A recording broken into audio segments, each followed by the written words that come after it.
Bonjour à tous, merci à tous de nous rejoindre pour ce 24e Lunch and Learn. Alors pour ceux qui le découvrent pour la première fois, je vous rappelle, c'est un rendez-vous mensuel pour présenter des solutions circulaires inspirantes. Quand on parle solutions, ça peut être des petites entreprises, des grosses, des associations, des académies. Bref, on essaye d'ouvrir au maximum. Notre idée, c'est d'inspirer pour essayer de passer à l'action. Vous avez sur le côté les deux prochains Lunch and Learn qui sont programmés. Le prochain, ça sera avec Jouga, où on va parler des jouets en période de Noël, c'est pas mal. Et on aura aussi le grand plaisir de recevoir de recevoir quelqu'un de Seb, mais pour parler plus de réparation en février et probablement qu'on prévoira quelque chose en janvier, c'est en. Pour l'instant, on est ravis d'accueillir Pierre-Antoine Deltour qui va nous parler de la seconde main du reconditionné chez Seb. Ce qui nous a, alors on parle pas mal de reconditionnement, mais on est très content de recevoir Seb parce qu'évidemment, mettre en place ce genre de choses sur du petit électroménager, c'est un petit peu plus compliqué que de faire ça sur des grosses machines et en B2B. Donc, on trouvait ça très intéressant d'aller regarder les motivations, les difficultés, mais aussi les succès que Seb rencontre dans la mise en place du reconditionnement. Voilà. Alors, Pierre-Antoine va vous en parler plus en détail. Je vous rappelle juste le principe. Une présentation par Pierre-Antoine pendant une vingtaine de minutes. N'hésitez pas à partager vos questions dans le chat. Et puis, sur la deuxième partie, on relaiera les questions. Si on peut, on vous laisse la parole, mais souvent, c'est court. Donc, c'est plutôt, n'hésitez pas à poser vos questions sur le chat. Le Lunch and Learn sera à disposition en replay pour ceux qui le souhaitent. Voilà, allez, assez parlé. Pierre-Antoine, je vais te laisser la parole et je te propose de commencer par te présenter. Alors, comme je ne sais pas faire 2 choses à la fois, je vais déjà partager mon écran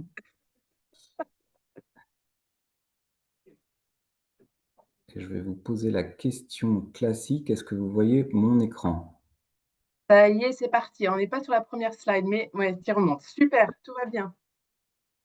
Donc je ne vous vois plus, ça c'est un exercice qui est compliqué pour moi parce que, Ah ouais, c'est frustrant, hein. j'aime faire des présentations en plénière, j'aime faire des présentations en amphi, que ce soit devant 10 personnes ou 500 personnes. Là, je vois mon écran avec la petite lumière blanche, mais en tout cas, je suis ravi, voilà, d'échanger avec vous et c'est le but dans les 20 prochaines minutes, sur l'expérience, qu'on a eue et qu'on est en train de vivre sur le reconditionnement au sein du groupe SEB. 2 mots sur, ma personne. J'ai 50 ans, j'ai 3 enfants, ça fait 20 ans que je suis dans le groupe. J'ai, une formation d'ingénieur agro, donc avant j'étais chez Materne en agroalimentaire. Chez Seb, j'ai essentiellement, une expérience et une expertise en marketing avec des directions marketing successives, que ce soit en business unit, que ce soit en France, que ce soit à l'étranger, en Égypte. Et depuis 1 an, c'est ce qui nous intéresse aujourd'hui, donc je suis en charge du projet reconditionné pour le groupe SEB.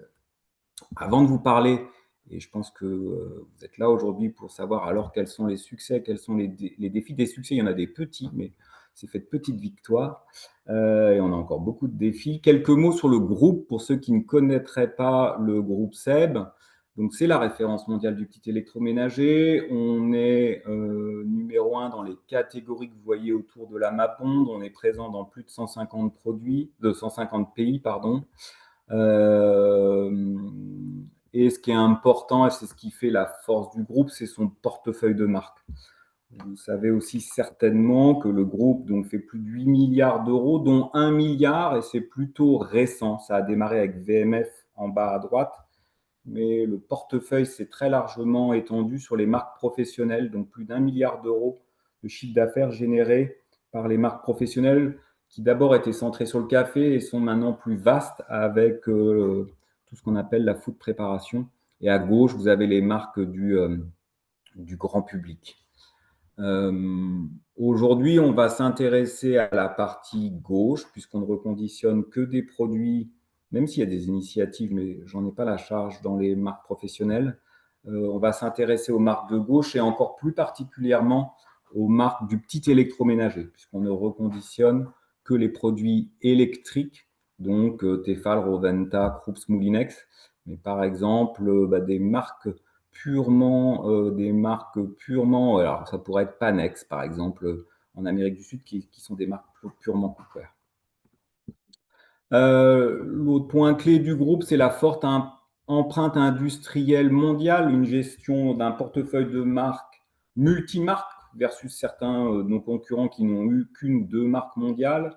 Nous, on capitalise effectivement sur l'aspect régional, sur la force régionale des marques et l'empreinte industrielle qu'on peut avoir régionalement. Ce n'est pas anodin versus toute la circularité, avec une forte empreinte industrielle en France. J'espère que vous savez ce que veut dire le mot SEB, Société d'emboutissage de Bourgogne, avec une forte empreinte industrielle sur la région est de la France et assez concentrée en Bourgogne. Voilà, donc ça c'est sur l'empreinte industrielle du groupe. Dernier point d'introduction, ce projet fait évidemment partie de notre roadmap, de notre ambition RSE 2024-2030 et s'inscrit, vous le voyez, dans le pilier numéro 2, Act as a Leader for Circular Economy, le refurbishment, vous le voyez en point 2. Mais nos 3 engagements dans cette feuille de route RSE, c'est Act for Nature, Act for Leader as a Leader for Circular Economy et Act for All. Plongeons maintenant dans ce magnifique projet que j'ai découvert, qu'on a lancé en septembre l'année dernière. On vient de fêter nos 1 an. La raison d'être de ce projet. La raison d'être de ce projet, c'est le premier picto que vous voyez en haut à droite. C'est l'obsession consommateur qu'on a. Je vous ai parlé des marques, de l'empreinte industrielle, mais la raison d'être du groupe, c'est de pouvoir répondre à tous les besoins consommateurs, que ce soit en cookware et en petit électroménager, pour améliorer le quotidien des consommateurs partout dans le monde. Et donc, avec cette offre de reconditionner, c'est d'augmenter le pouvoir d'achat des consommateurs, leur donner la possibilité d'acheter moins cher des produits plus haut de gamme. On sait que les consommateurs sont hybrides, vont acheter du neuf, vont acheter du reconditionné selon les familles. Et on se doit donc de répondre à tous ces besoins consommateurs. La sensibilité environnementale est en hausse. Et les consommateurs retournent de plus en plus leurs produits. Il y a eu, vous avez tous en tête l'exemple en fashion. On retourne assez facilement les produits en fashion. Ben, ça existe aussi en petit électroménager, donc on se doit de répondre à tout ça. Donc, point Quelle 1. raison, Pierre-Antoine, Pardon? l'augmentation des retours électroménagers, vous les vous pensez quelles sont les raisons derrière ça? J'entends mal, je suis désolé. Alors, pardon, pourquoi les consommateurs retournent plus l'électroménager aujourd'hui qu'avant? Alors, non, je ne dis pas ils retournent plus, je dis simplement que les sites de vente d'électroménagers se sont développés, donc ils n'ont pas de raison de retourner moins que les univers vestimentaires. Je prenais ça en exemple. En tout cas, voilà, l'offre online augmente. La preuve en est, c'est qu'on a lancé au sein du groupe, il y a 6-7 ans, je pense, si ma mémoire est bonne, nos propres sites de nos propres marques, ce qu'on appelle nos brands.com, donc les moulinex.fr, etc., partout dans le monde. Donc, de toute façon, les retours vont augmenter. Donc, il faut qu'on sache les traiter. C'est ce que je voulais mentionner. Point 2, je vous l'ai évoqué dans l'empreinte industrielle, la raison d'être, au-delà de la région Bourgogne-Franche-Comté, très chère à notre président Thierry de la Tour d'Artaise, c'est d'être capable de faire du remake in France. On a plus de 17 sites industriels en France en core business et en professionnel. Donc, on se devait d'avoir une offre de reconditionné, une usine dédiée au reconditionné en France. C'est ce qu'on a fait avec le site 10 sur Tille que vous voyez à gauche. Le site 10 sur Tille, pendant 20 ans, a produit, vous devez connaître ce fameux produit ActiFry, cette friteuse sans huile. On en a vendu des millions. Mais 20 ans après, voilà, cette activité s'est essoufflée, donc on est arrivé au bon moment pour maintenir les 34 emplois MOI, MOD sur ce site. Région Bourgogne-Franche-Comté, c'est pas anodin non plus, puisqu'on a à 150 km notre centre mondial de pièces détachées dans une petite ville qui s'appelle Fauconnier-et-la-Mer, dans le nord de la région. Et vous allez voir que la gestion des pièces détachées, c'est une des clés de voûte de la maîtrise du reconditionnement du petit électroménager. Donc ça, c'est pour la Bourgogne. Le petit crayon, c'est tout l'environnement législatif, la loi AGEC, le bonus réparation, les délais de rétractation de 14 jours, on offre 90 jours sur nos sites. Donc, tout ça, on se doit d'y aller. Et puis, la flèche qui va vite, c'est de se dire, de toute façon, il faut qu'on apprenne, il faut qu'on se lance, d'où ce projet. Et puis, il va falloir qu'on prenne pied et position très rapidement, d'améliorer. Demain, l'intelligence artificielle nous aidera certainement à faire des diagnostics. Demain, vous savez qu'il va y avoir des passeports produits, les fameux DPP. Et si ce n'est pas nous, ce sera la concurrence. Donc ça, c'est la raison d'être de ce projet. L'ambition, elle est simple sur le papier, c'est d'être le centre expert européen du reconditionnement du petit électroménager. Je respire toujours avant de dire ce 3 à 5 % du chiffre d'affaires. Ça, c'est notre CEO Stanislas de Gramont qui a ça en tête quand je fais mes abacs, que j'y arrive pas forcément, mais voilà, on va dire environ 3 à 5 % du chiffre d'affaires sur ce périmètre européen. C'est une belle ambition. Et en tout cas, de manière très concrète, c'est d'être capable de reconditionner plus de 50 000 pièces l'année prochaine sur Is-sur-Tille. Alors, une slide pour vous partager une de mes convictions, qui est que la maîtrise du reconditionnement, c'est maîtriser 3 phases. La première phase, pour ceux qui sont familiers du reconditionnement, c'est la phase de gisement. D'où viennent les produits? Les produits, j'en ai parlé, viennent des délais de rétractation, vous le voyez sur la gauche. Ils viennent de ce qu'on appelle retour magasin, ce sont les pannes de mise en service. Si vous achetez un produit, il peut être en panne dans les premiers jours, donc vous le retournez au votre magasin, on leur fait un bon de retour, et puis on peut avoir de la casse dans nos entrepôts. Donc ça, c'est aujourd'hui les gisements, il peut y en avoir d'autres demain. Ce qui est très important, c'est ce que vous voyez en bas, c'est que ça reste au niveau des marchés, au niveau des pays. Aucun intérêt que les 7 marchés européens de l'Europe de l'Ouest envoient tout ça à Is-sur-Tille. Il faut qu'ils trient localement, qu'ils collectent, qu'ils trient, puisque vous voyez aussi en bas, quand je mets packaging non ouvert, si vous avez une rétractation, vous avez acheté un fer à repasser, vous n'en voulez pas, vous voulez une autre couleur, vous n'avez pas ouvert le packaging, aucun intérêt que ça arrive à Is-sur-Tille. C'est ce qu'on appelle le premier choix, donc ça va retourner dans le flux normal. Si le pack est un peu abîmé, c'est du deuxième choix, mais le pack n'est toujours pas ouvert. Et là, on le revend, c'est ce que je mets dans nos home cook, c'est nos propres magasins dans les différents pays. Si le pack est ouvert, là, c'est la boîte de Pandore, il faut qu'on check, il faut qu'on regarde si le produit est conforme, s'il fonctionne, s'il y a toute la littérature, s'il y a les accessoires nécessaires, etc., etc. Là, on a un premier filtre, c'est ce que j'appelle éligible, non éligible. À date, on ne reconditionne pas tout à Is-sur-Tille, on est en train de progresser. Vous vous doutez bien qu'il y a un enjeu économique. Donc, on reconditionne un grand nombre de familles, 70 à 80%, ça c'est notre ambition du produit des petits électroménagers, mais les produits très peu chers, vous doutez bien qu'il n'y a pas d'intérêt. Ils ne sont pas achetés, ces produits, on est en partenariat avec des éco-organismes locaux. Si je passe ce filtre, je prends le camion effectivement et je vais à Is-sur-Tille. Je regarde juste la petite flèche SIS, c'est le jargon qu'on a pour notre site de pièces détachées dont j'ai parlé. Et ensuite, je le revends dans mes pays, essentiellement sur nos sites online, dans nos propres magasins, mais aussi avec des partenaires trade classiques. Alors, j'arrive sur ce qui vous intéresse et ce pourquoi vous êtes connecté pendant votre repas ce midi, c'est quels défis, quelles solutions on a rencontrées. J'ai essayé de le schématiser et on reste bien entendu très humble puisqu'on apprend et on découvre tous les jours sur ce projet. Je l'ai résumé de la manière suivante.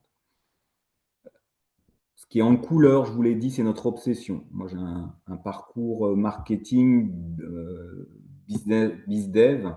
Il faut que le consommateur reste au centre de nos préoccupations. le succès ou ce qui a été facile, en tout cas, de décider, c'est qu'on a la même exigence qualité que le produit neuf. Les produits reconditionnés par le groupe SEB, c'est 2 ans de garantie. Une main-d'œuvre formée, et ça, c'est très important, et qualifiée. Les 23 MOI dont j'ai parlé, donc des personnes qui avant étaient sur des lignes de friteuses, il a fallu qu'on les forme à ces nouveaux métiers. Vous doutez bien que faire un diagnostic, nettoyer, compléter, réemballer, réparer, c'est un métier très exigeant. Tout ça, ça s'apprend. On a pour habitude de dire avec Guillaume Anoto, qui est le patron de Is-sur-Tille, que on a la chance maintenant d'avoir des experts polyvalents. Ils sont experts dans leur domaine d'activité. Ils sont polyvalents puisque un jour, on va reconditionner des centrales vapeur, le lendemain des fers à repasser, puis des aspirateurs, puis des machines à café. Donc, c'est toute la richesse et la variété. Et ça, on l'a effectivement avec notre main-d'œuvre formée et qualifiée. C'est très important. J'ai aussi pour habitude de dire, j'ai mes 3 piliers dont je vous ai parlé, le gisement, l'industrialisation, la revente. Les 3 autres mots-clés que j'emploie souvent, c'est le Wallet Planet Trust pour le consommateur.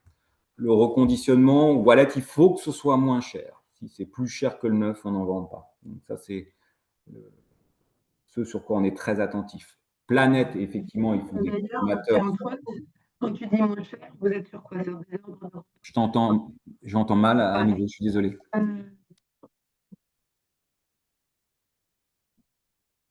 Oui, pardon, Anne-France. Moins 20%, moins 30%, juste que tu nous donnes un ordre de grandeur de ces économies que vous proposez sur vos produits Oui, alors reconditionnés. oui, je t'entends beaucoup mieux, pardon.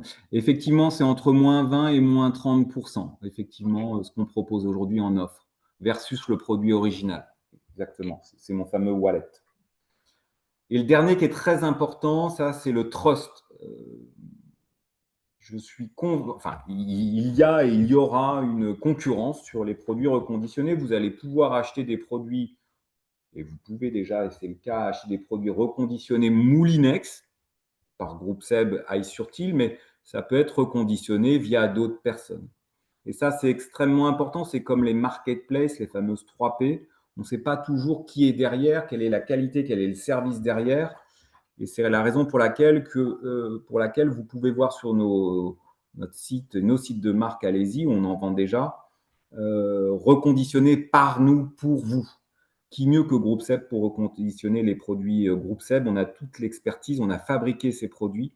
D'ailleurs, les personnes qui ont été formées, on a formé les personnes à Mayenne, là où on fabrique les machines à café, à Pont-Évêque, en Isère, là où on fabrique les centrales vapeur et les fers, etc., etc. Donc ça, c'est extrêmement important. Wallet, Planet Trust. Et le trust, on veut vraiment se différencier de la concurrence. Deuxième point, alors les défis pour le consommateur, ça va être la gestion de la diversité des produits, la gestion de la master data, la rationalisation de l'offre, et ce que tu mentionnais, Anne-France, effectivement, la maîtrise au quotidien de ces prix versus les produits du neuf. Ça, on a encore beaucoup à faire. Et vous voyez que sur toute la partie formation, exigence, ça, c'est le point de départ qu'on a pris, qu'on a plutôt bien démarré. Au-dessus du bonhomme en couleur, le petit icône que vous voyez, c'est pour la comitologie du projet. On a démarré avec ça en se disant comment on démarre, avec qui. Le défi, ça a été de trouver les bons experts métiers. En fait, moi, j'ai constitué une équipe projet d'une dizaine de personnes, donc avec des métiers clés que sont l'IT, la supply, etc.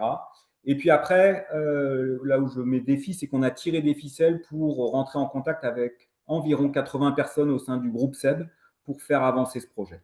Donc la core team, on l'a maintenue, mais à chaque fois, c'est de dire quel est le bon expert métier IT. Donc, je me suis fait plein de nouveaux, effectivement, amis, collègues en IT, en finance, en master data, qui restent des points absolument clés pour démarrer. Donc ça a été un défi, ça l'est un peu moins. Et les bonnes solutions, les succès, c'est que c'est facile d'embarquer sur ce projet. C'est un projet qui a du sens, c'est un no-brainer. Donc, contrairement à certains projets où certains collègues pourraient nous dire, bon, ça ne m'intéresse pas, là, ça a été plutôt facile d'embarquer, et tant mieux. La partie finance, vous le voyez à droite, le succès, c'est que ça se comprend assez facilement. C'est ce qu'on dit souvent, c'est un cost avoidance. Donc, on dit plutôt que de jeter ou de confier ça à un éco-organisme, on va vous trouver la solution et on va vous trouver la solution jusqu'à la vente. Donc, c'est ce qu'on appelle le cost avoidance.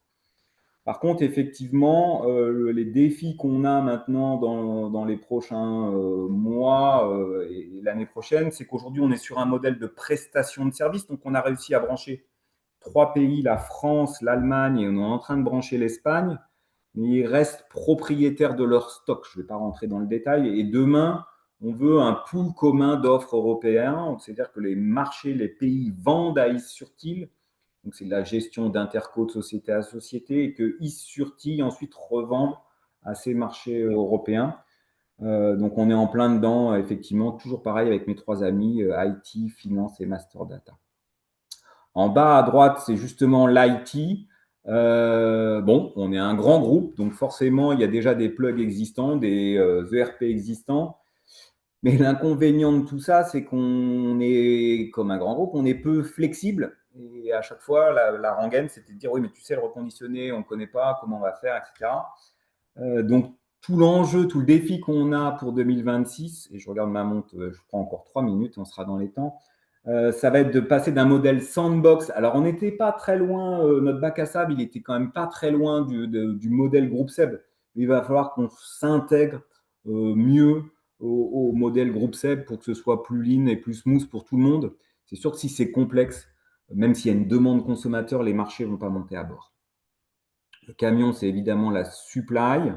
Bon, l'énorme avantage qu'on a, c'est la gestion des pièces détachées, ce fameux centre mondial dont je vous ai parlé, puisqu'il y a forcément des initiatives locales. Les Allemands, les Espagnols dont je vous parle avaient déjà démarré, mais nous disaient, bah oui, on s'est constitué un petit stock, mais c'est jamais la bonne référence. Ben oui, normal, on a plus de 60 000 références de pièces détachées à Fauconnier et la Mer, c'est 10 millions de pièces qui sont stockées là-bas. Donc nous, on a un magasin déporté à Is-sur-Tille où on prend le 80-20, mais il n'est pas encore complètement juste, mais on l'optimise. Et on a 3 navettes par semaine qui fonctionnent entre Is-sur-Tille et Fauconnier et la Mer. Et en haut à gauche, et c'est le dernier, c'est l'industrie. Ça a été une énorme force et un catalyseur pour démarrer ce projet. Avec les collaborateurs dont je vous parlais et dont on peut être très fier, qui sont très impliqués avec une forte résilience versus ce qu'ils ont connu et la baisse de l'active fry, de fortes compétences qu'ils ont pu déployer. Donc ça nous a permis de démarrer rapidement. Il y a une personne de la communication qui a souvent tendance à dire que alors ça peut faire sourire, mais que le reconditionné, c'est de la haute couture, c'est du sur-mesure. C'est vrai, le reconditionné, c'est du sur-mesure.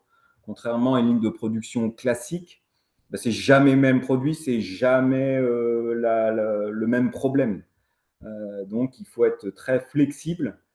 Et c'est ce qui rend le métier aussi de nos collaborateurs et nos opérateurs intéressant, puisque, mis à part les métiers de réparateurs qui sont spécifiques, on en avait un, on en a désormais 3, on change les postes des autres. C'est-à-dire que pendant une certaine période, ils sont au diagnostic, puis ils passent au nettoyage, au complément d'accessoires, au réemballage. Donc, ça permet une rotation et de rendre tout ça d'autant plus intéressant. Bon, et le défi, et je terminerai par ça, pour l'industrie et le projet, ça va être de changer de braquet. C'est bien, on a démarré. Le premier produit reconditionné, on l'a fait le 11 mars. Ce n'est pas anodin puisque le 15 avril, un mois après, on avait l'inauguration en présence du préfet et de notre président.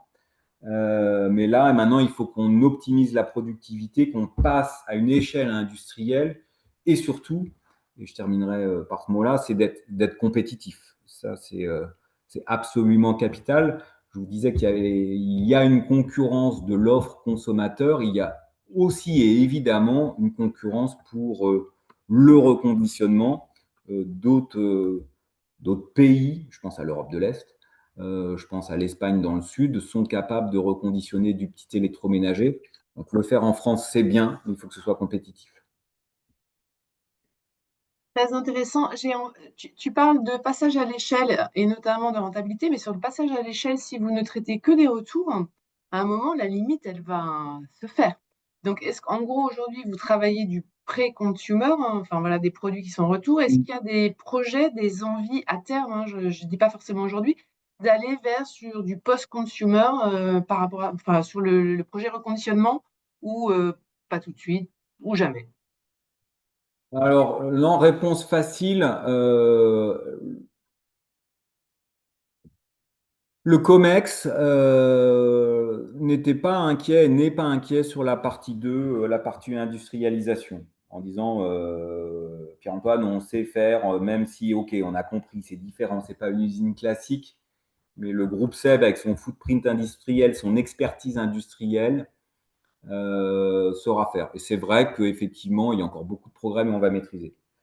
Le COMEX était inquiet sur la partie 3, inquiet, avait besoin d'éléments sur la partie revente. Et les premiers résultats sont très bons. La demande consommateur est là, je ne suis pas tellement surpris. Mais surtout, et c'est ce que tu mentionnes, Anne-France, sur la partie gisement, en disant, mais attends, mais demain, ok, les retours, on en a, mais comment on en a plus demain si on veut cette échelle, si on veut que demain, Issurtis ne soit pas capable d'en refaire 50 000, mais d'en faire 500 000. On a des ambitions fortes sur nos fameux brand.coms. C'est-à-dire que nos brand.coms vont avoir une croissance à 2 chiffres très très fort. Donc forcément, ça va générer de manière organique plus de retours. Mais ce n'est pas suffisant. Et on est en train de tester des solutions telles que le buyback, donc c'est de racheter directement au consommateur le produit pour, comme par hasard, le faire passer à une génération plus récente de produits, ce qui se fait dans les smartphones, point 1. Point 2, c'est toute la prestation de service qu'on pourrait avoir en B2B auprès de certains de nos clients. Nos clients aujourd'hui nous disent on travaille avec des petits reconditionneurs, mais on ne maîtrise pas tout. Vous allez me dire, mais les clients, quels sont leurs retours? Donc, leurs retours, une fois de plus, les clients, c'est des pannes de mise en service dans les premiers jours d'utilisation. Donc, ça, ils nous le retournent directement. Mais nos clients vendent aussi sur leur propre site des produits du groupe et ont aussi des retours. Et ne le savent pas le gérer à échelle industrielle. Ils n'ont pas forcément les locaux. Et, comme d'habitude, souci des pièces détachées. Donc ça, la prestation de service, on est évidemment en train de regarder aussi. Donc, on n'est pas, pour l'instant, pas inquiet sur ce point-là. Il y a encore beaucoup, beaucoup à travailler, notamment sur le buyback et la prestation de service. Est-ce que tu peux arrêter de partager? Comme ça, on aura le plaisir de te voir préparer. Génial. Merci. Donc, enfin, moi, je le vois comme une première brique que vous posez, c'est-à-dire aujourd'hui, vous mettez en place les process, l'opérationnalité, l'industrialisation sur des flux finalement qui sont pas si difficiles que ça à traiter, pour pouvoir derrière ouvrir tout le panel de circularité avec les prestations de services, location, etc. Donc, très intéressant. Et je voudrais juste rebondir, on en avait parlé quand on a préparé l'entretien, c'est qu'en fait, les prérequis à ça, et tu l'as très bien mentionné, c'est la maîtrise des pièces détachées et probablement aussi une partie d'éco-conception, de réparabilité des produits qui vont vous permettre. Donc, je trouve que c'est très intéressant de voir comment en fait ça s'inscrit dans une démarche de A à Z. Voilà. Est-ce qu'il y a des questions? Alors, j'ai pas eu le temps de regarder beaucoup les commentaires, mais Elsa va prendre le relais. Il y a plein de questions intéressantes. J'espère que vous m'entendez bien. Oui, moi, oui. Moi, je vais me faire le relais de certaines questions. Alors, je ne vais pas prendre tout de suite les miennes. Je vais prendre les questions de l'Assemblée. Notamment, il y a des questions sur est-ce qu'aujourd'hui, vous avez atteint l'équilibre économique sur vos sites et est-ce que vous avez voilà, des bons retours sur l'équilibre économique?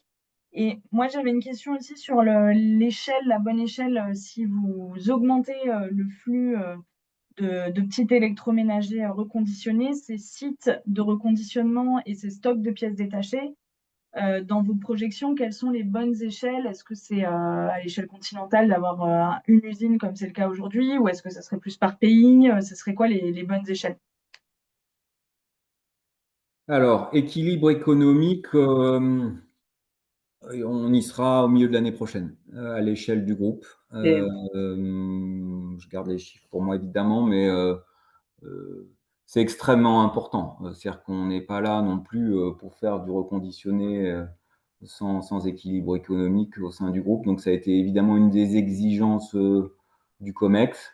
Pas de très grande surprise là-dessus. Mais ce qui est chouette et c'est ce qu'on a fait, c'est qu'on a démarré. Quand je vous parlais de ce fameux pool commun, etc., on aurait très bien pu se dire, le COMEX aurait très bien pu exiger le fait de démarrer uniquement avec ça. Tant que vous n'êtes pas prêt, tant que vous n'avez pas branché ça, vous ne démarrez pas. Et là, on a démarré avec des prestations de services, comme je vous le disais, des pays. C'est-à-dire que les pays nous envoient leurs marchandises. Dans SAP, ça reste propriétaire de la filiale. Et on a appris énormément de choses. Et le COMEX a été vraiment tolérant et nous a laissé agir de la sorte. Donc, équilibre économique, on l'aura l'année prochaine. L'échelle continentale, ça, c'est intéressant. Quand je vous parle des 7 pays européens, on est sur Western Europe, hors Angleterre, parce qu'on a toujours ce problème de la prise, etc., hélas. Donc, on est sur tous les pays frontaliers globalement de la France. Mais quand je vous ai mentionné l'ambition du projet, vous avez vu le mot expert du reconditionnement. C'est comme les centres dont je parlais, Mayenne, Pont-Évêque, qui sont des usines, mais qui sont des centres d'expertise mondiale. C'est-à-dire que le centre d'expertise mondiale de repassage, c'est à Pont-Évêque en Isère. Et je vois Pascal. Bonjour Pascal. Et c'est à Pont-Évêque. Et nous, il faut qu'on soit le centre d'expertise mondial du reconditionnement. Alors, pour l'instant, on est très, très humble, mais on avance. On vient de rédiger un cahier des charges. On vient d'avoir des discussions avec les Turcs. On vient d'avoir des discussions avec les Polonais. On a eu des premières discussions avec les Coréens. Et évidemment, on ne va pas leur demander de ramener leurs produits et les ice surtilles. Donc, bah, vous doutez bien qu'on réfléchit à d'autres solutions. Donc, oui, il va y avoir plusieurs points demain du reconditionné, mais comme les produits neufs, il va falloir qu'il y ait une exigence sur la qualité, parce qu'on n'aura pas toujours des usines dédiées, donc il va falloir qu'on ait un cahier des charges avec le third party. Et puis, ce à quoi je suis très attaché, l'exigence consommateur, l'expérience consommateur, comment est-ce que c'est déployé. Donc, on est aussi en train de déployer des guidelines en communication. Ok, très clair. On peut imaginer aussi qu'il y aurait un autre modèle de développement qui serait justement le Centre d'expertise mondiale repassage qui développe une activité de reconditionnement que sur les produits repassage plutôt qu'un développement avec un centre spécialisé sur le reconditionnement, mais que ça soit des... Je ne sais pas si c'est envisagé. Non, plutôt pas.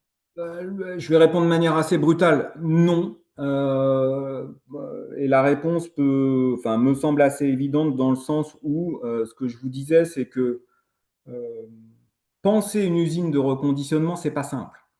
C'est pas un process classique. Tout ce qu'on a inventé,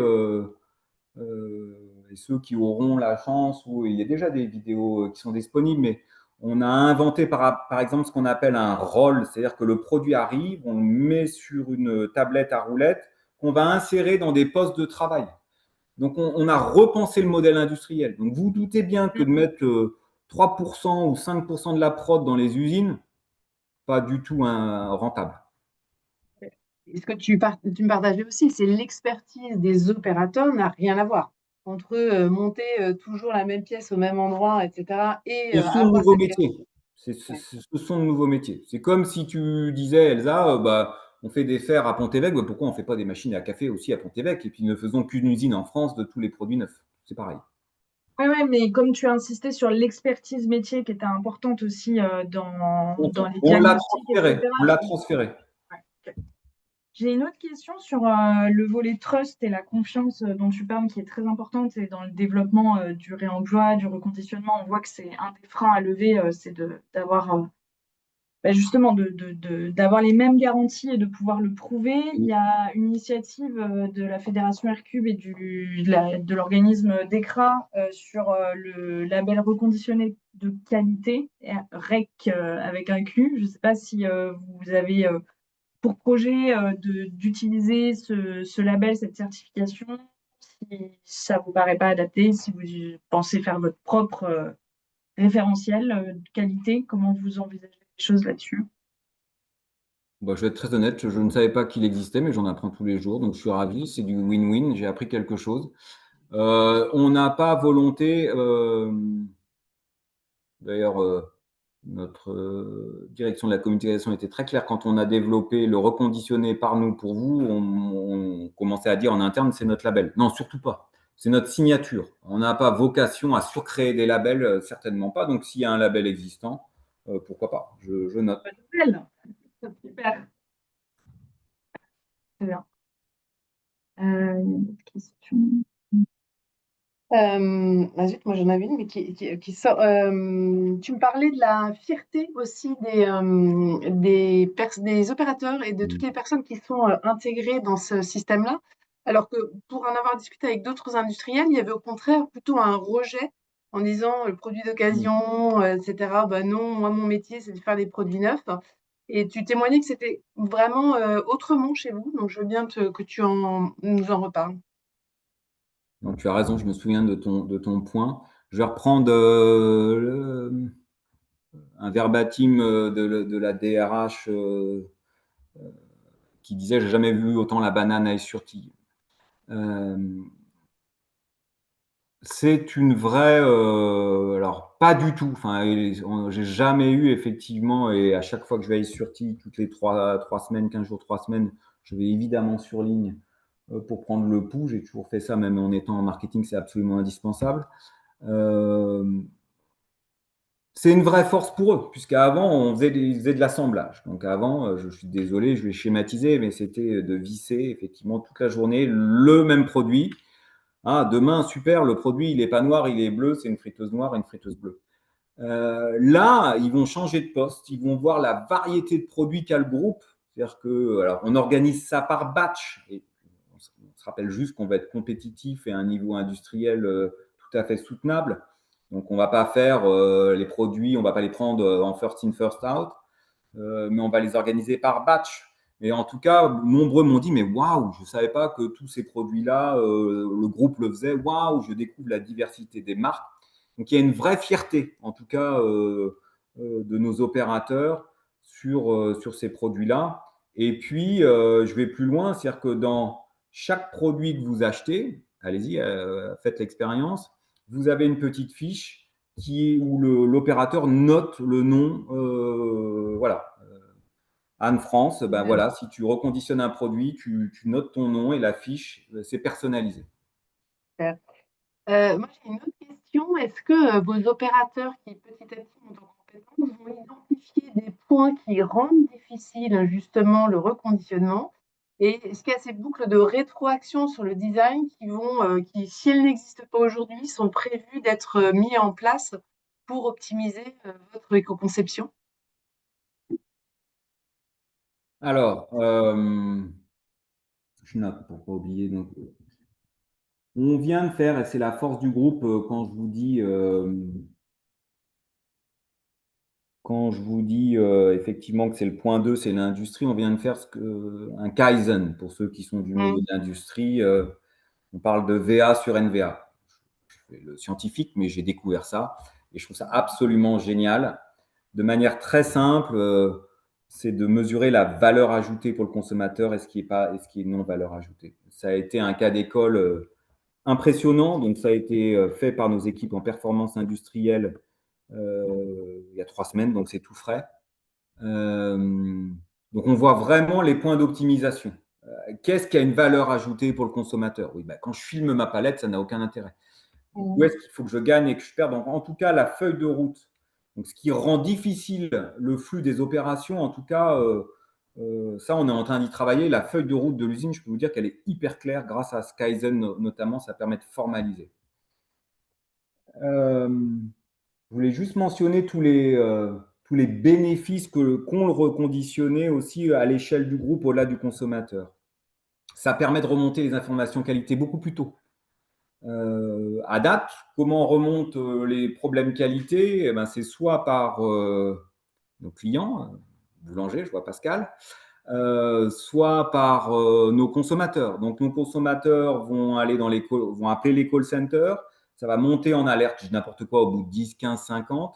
Donc, petit à petit. Donc, l'alerte, elle peut mettre, je ne vous donne pas le vrai chiffre parce que je suis un peu tombé de ma chaise, mais elle peut mettre plusieurs mois, de nombreux mois, avant d'arriver effectivement au service qualité.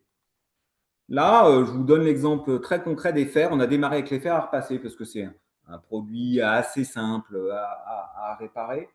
Et on avait remarqué que certains avaient le museau était retourné parce qu'il était tapé, donc il était abîmé, la semelle était abîmée.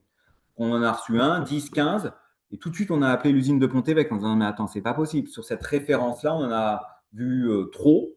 Et effectivement, il y avait un souci dans l'emballage. Donc, le problème a été pris immédiatement à la source et a pu être corrigé. Donc, ça, c'est un grand bénéfice en tout cas.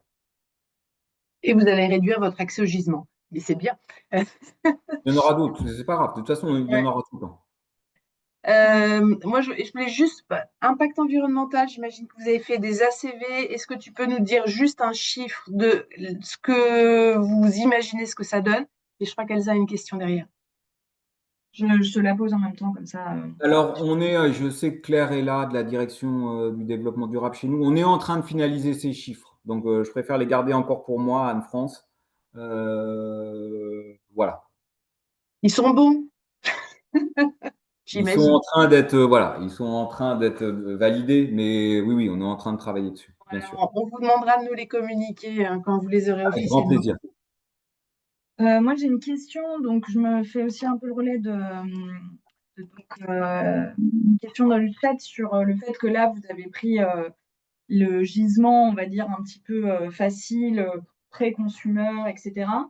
Il y a une obligation aujourd'hui de collecte pour les distributeurs de petits électroménagers. Donc, il y a un nouveau flux qui arrive dans les magasins et qui peut être un gisement soit qui va au recyclage, soit qui peut être orienté vers du réemploi. Aujourd'hui, on sait que c'est majoritairement, malheureusement, la seconde vie de ces produits finis en recyclage. Comment on fait pour agir sur ce gisement? Est-ce que c'est une piste de travail que vous avez? Et comment vous travaillez justement avec ces multiples nouveaux points de collecte qui potentiellement collectent vos produits? Et donc, voilà, petite question là-dessus, puisque c'est des flux, à mon avis, qui vont grandir et des gisements potentiels là-dessus. Ouais, c'est une bonne question. En toute transparence, je suis allé visiter au sud de Lyon, effectivement, des zones de traitement Suez où arrivent de différentes déchetteries, le petit électroménager, et se dire comment on peut en écarter certains. Waouh, c'est un sujet vraiment. Avant la déchetterie, il y a par exemple le boulanger qui peut être un point de collecte, Non, mais d'articles, tu as etc. raison. Non, mais c'est ce que tu évoques, c'est que souvent, ça part dans les éco-organismes et parfois, tout ce qu'on met effectivement dans les zones de collecte, il y a quand même pas mal de produits qui sont hélas scrappés, etc. Donc, euh, très Ok, honnêtement, et on pourra en rediscuter, oui. on est beaucoup plus éprouvé parce que c'est certainement plus simple. C'est ce qu'on appelle la boucle aluminium sur nos poêles et nos casseroles, où on est en train. Ah, c'est plus simple, j'ai moins de diversité. Alors, tu vas me dire, bah ouais, on prend toutes les marques, etc. Là, on est sur une telle diversité de produits. J'ai pas la solution à date, mais j'entends le point et je l'avais déjà évoqué. Et j'ai hélas pas de solution à date, mais le groupe s'intéresse à ça. Preuve en est, c'est qu'à l'échelle mondiale, on a lancé cette boucle alu avec le partenariat en France que vous avez dû voir avec La Poste, ou dans une très grande majorité de bureaux de poste en France, vous allez pouvoir avoir un bac dédié pour déposer votre poêle et ensuite tous ces flux sont remontés et traqués par les groupes et avec des partenaires. Mais en petit électro, hélas, à date, j'ai rien de concret. Ok. Je pense qu'on arrive à la fin. On essaie de finir en temps et en heure. On a tous soit on allait déjeuner, soit d'enchaîner avec notre journée. Un grand, grand, grand merci, Pierre-Antoine, du partage de cette aventure hein, qui n'est que le début de pas mal de choses qui vont se passer chez Seb. Un grand merci à tous. Et Merci à puis, vous. voilà, on vous partage le replay pour ceux qui le souhaitent très bientôt. Merci beaucoup. Bonne fin de journée. Merci.